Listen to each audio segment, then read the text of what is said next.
बसमध्ये दागिने चोरी करणाऱ्या 2 महिलांना फोफाडी पोलिसांकडून अटक।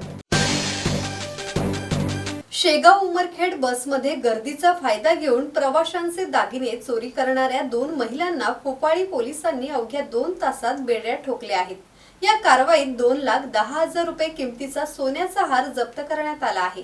पुसद येथील महिला प्रवासी सविता गडवे बसने पुसद ते उमरखेड प्रवास करत असताना 15 ग्रॅम वजनाची सोन्याची पोत चोरी झाल्याचे लक्षात आले।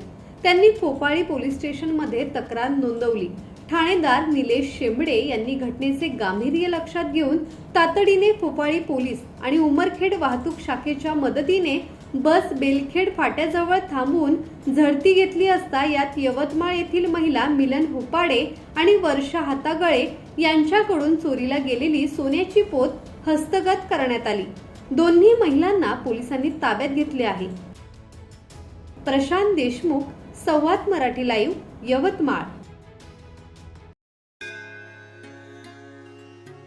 श्री गणपती संस्थान महड, तालुका खालापूर, जिल्हा रायगड।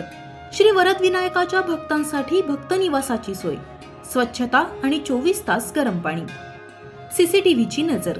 आगाऊ नोंदणीसाठी संपर्क करा 02192 26 69 12 72 76 47 38 54।